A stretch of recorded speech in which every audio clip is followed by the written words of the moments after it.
And I actually think that there is accountability. I mean, thanks to the judge keeping this felony, Donald Trump will forever be the first convicted felon to be president of the United States. That will always be around him. And if you want to talk about sort of precedent and holding people accountable based on the falsifying business records felony, the lowest level of felony, and according to New York's own records, 90% of all people who are convicted on these charges, if they're a first-time offender, they don't get incarceration. Hey everybody, how are you doing today? We have the Young Turks here, and they are blanketing themselves in copium because of the news that Donald Trump will not be going to prison for the, the pun, trumped-up charges that were levied against him in the New York courts by a Judge Merchan. Judge Merchan later came out and explained what was going on, but because he did not request Trump be there in person, it was pretty much figured that no, there was not going to be any jail time. So let's go in here and let's see how the Young Turks deal with this. It's the way that all leftists deal with something when they can't describe why they are for a certain thing. It is because of history. So let's go on and let's listen to the Young Turks deal with a heavy dose of copium over Trump not getting thrown in jail. Today, a judge in New York upheld President Trump's criminal conviction in the hush money trial. That is the good news. It has been upheld. The bad news is literally everything else about it, because there is seemingly going to be no penalties. The conviction's upheld, but with it will come no prison time. The only consequence that would have really mattered. Maybe there will be some fines, maybe there'll be some community service or something, but he's not going to be spending any time behind bars, unfortunately. And this is a decision by Judge Juan Merchan, who I heard was very conflicted. Over and over, super conflicted. And of course, he is conflicted because Judge Merchan is super compromised. We all know that his daughter works for the DNC, and he is nothing but a tool of the establishment. And a lot of his judgments during this case have shown that he basically did everything he could to turn this case to a guilty verdict. Yet not going to be sending him to jail. The judge indicated that he favored a so-called unconditional discharge of Trump's sentence, a rare and lenient alternative to jail and probation. He set a sentencing date of January 10th and ordered Trump to appear either in person or virtually. I wonder which one he'll choose. So that is, of course, just a week and a half, just 10 days before the actual inauguration, which means that since it will be upheld, Donald Trump will be sworn in as president and as the first president to be a felon at the same time. I sort of had just taken that for granted, but I guess it is possible that the judge could have vacated the actual conviction as well. Now, we don't know what might be left over for the judge to do at that actual sentencing, but what we know won't happen is the roughly 4 years in prison that Donald Trump was theoretically facing as a result of the hush money trial. And I want to give you just a little bit more details of what the judge wrote in an 18-page decision. Juan Merchan said, while this court, as a matter of law, must not make any determination on sentencing prior to giving the parties and defendants opportunity to be heard, it seems proper at this juncture to make known the court's inclination to not impose any sentence of incarceration, a sentence authorized by the conviction, but one the people concede they no longer view as a practicable recommendation. A sentence. Basically, he's keeping his head down because he knows that the political fallout on him will be absolutely and utterly immense if he tried to put Trump in jail.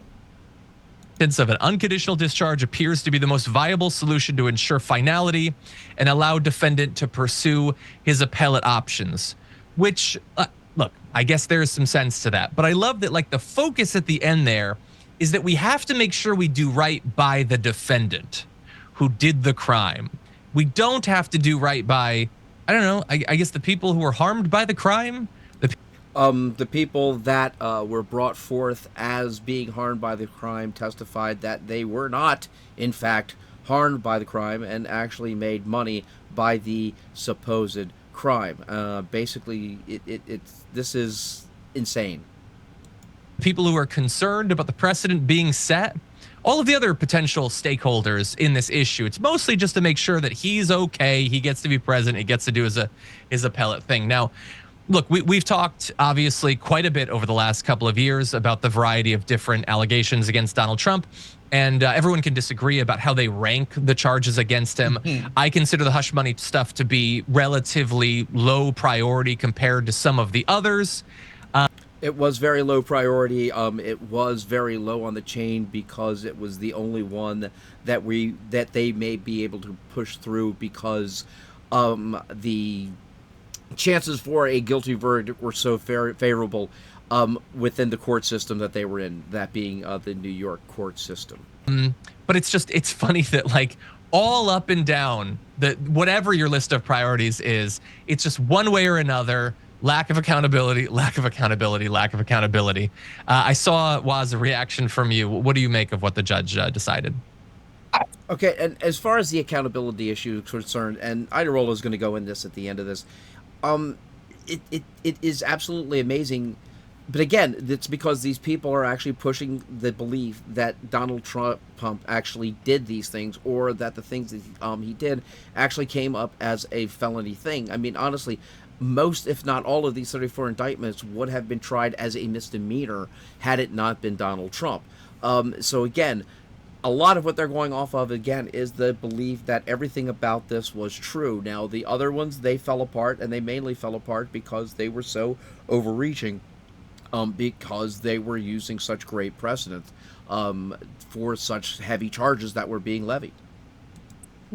I know that we'd all like to think that nobody is above the law and the law applies equally to everyone, but the practical matter, and I think that's what the judge was trying to get at, is that you can't put the president, the sitting president of the United States of America, in prison for paying prostitutes with his campaign money. Like, it's just not practical to do so. And, you know, when you consider the crime, I honestly think if you polled every single American on this, like, do you think Donald Trump should go to prison for this crime?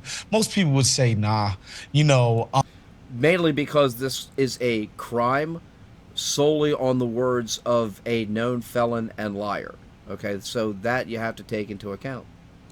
You know, whatever the slap on the wrist ends up being is whatever. I do agree with you, John. This is kind of the most weak sauce of all of the charges. Some of them way more serious than this one, particularly in places like Georgia. But, you know, I can't pretend that I'm mad at a judge for recognizing that jailing the sitting president of America for this specifically would just be, you know, it would just be seen as very partisan. And I actually think that there is accountability. I mean, thanks to the judge keeping this felony, Donald Trump will forever be the first convicted felon to be president of the United States. That will always be around him. And if you want to talk about sort of precedent and holding people accountable based on the falsifying business records felony, the lowest level of felony, and according to New York's own records, 90% of all people who are convicted on these charges, if they're a first-time offender, they don't get incarceration. The reason that Alan... See, there it is, because Trump would have never gone to jail, basically, for these charges, 90%. Now, again, we were all thinking, okay, Merchan's probably going to go reaching and probably try to reach for that 10%, but this is why he was, again, conflicted, okay, because he knew that politically trying to jail a sitting president was not going to work. Weisselberg, the CFO of the Trump organization, and Michael Cohen got prison time is because there were other charges as well, tax fraud and wire fraud. But just on this particular misdemeanor, even though it's 34 counts, in my view, Donald Trump is getting what 90% of the people in his position get. So I don't have a problem with that. And I'm just thrilled that the judge kept the felony, because now, to me, history is more important than whether we actually get the real.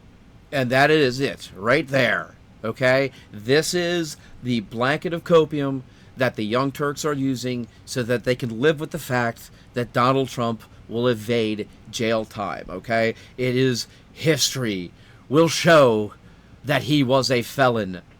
And it is, again, First off, you have no freaking clue as to what history is going to show, okay? 1,000 years from now, all right, they are not going to know that some failed theater kid political analysis was just joyful as all hell, okay? That somewhere down the line somebody was going to remember that Donald Trump was a felon, okay? This is absolute and utter, as I said before in the beginning, okay? This is how the left copes, okay? This is what they use when they have no answer to your question, why are you doing this, okay? It was rife with Hillary Clinton's election. It was there with Barack Obama's election. It was there with Kamala Harris, okay? I want to be a part of history. I want to be a part of the history of the first woman president, the first black president, the first female vice president. It had to be female at that point in time, remember. It's again, okay? It is grasping at straws at its most glaring. Still picture of Donald Trump in an orange jumpsuit. Yeah, you're right. And we're actually going to go in a moment to the argument that the judge made for why that should be maintained, because obviously Donald Trump would have preferred to get rid of that as well. But I want to say, like, because we're talking about how he's making history, he's gonna be the first felon and everything, and I remember something that several months ago, I think Mondale said on the show, and he pointed out that he doesn't like that people are doing a lot of what he sees as, like, you know, demonizing someone for having been through, you know, they committed a crime, you know, and all of that. We shouldn't necessarily be demonizing people just for being felons. And as a general matter, I certainly agree with that. I've advocated for people to have their ability to vote restored after or even still while they're serving. I think the thing for me that makes it something to be pointed out in this case is this isn't a matter of like a person who committed a crime, paid their dues to society, made amends, turned their life around, and, you know, like they committed a crime when they were younger or something. Or maybe we could have someone that, like, they committed some sort of felony doing an environmental protest or something. Like, it's not one of those situations. Donald Trump has never taken accountability for this or any of the other crimes that he committed. This is a thing that he didn't do 50 years ago. A lot of this crime was committed while he was president. It was in the aftermath of him being elected the first time around. He's never admitted to it. He's never taken responsibility for it. That's the thing that really bothers me. And in addition, never personally taking responsibility. And that's kind of wraps it all up, guys. I mean, that is exactly where they are right now. They're coping with the fact that Donald Trump is not going to be thrown in jail. And they're going with the idea that history is going to be, again, remember the fact that this is going to be the first felon elected to the United States. I frankly think that history is going to remember that most, if not all, of these charges were trumped up and a result of a Department of Justice run by political adversaries looking to destroy a political opponent. I know I kind of maneuvered around that, but yeah, that's basically it. But that's exactly how I think history is going to view this. It's not going to view it as somebody that Iderola wants you to believe as somebody who unrepentantly skated by on all of these and went laughing into the presidency to do whatever he will and to start a new dictatorship. And that's absolutely and utterly not true. As my standpoint and as part of a lot of other people's standpoint is concerned, I would think a lot of people that are listening right now, people think the exact same thing. So again, this has been the Young Turks basically layering on the copium because Trump is not going to be in their orange jumpsuit of their dreams. So thank you all very much for joining me today. I hope you'd enjoyed this little foray into TYT's tortured psyche. Hit that like button, please share, hit that subscribe button. That always helps out, and it does help for me to show everybody exactly what these idiots are up to. Okay, so again, hit that subscribe button, hit me up with the comments. I do enjoy those. So thank you all very much, guys. Later.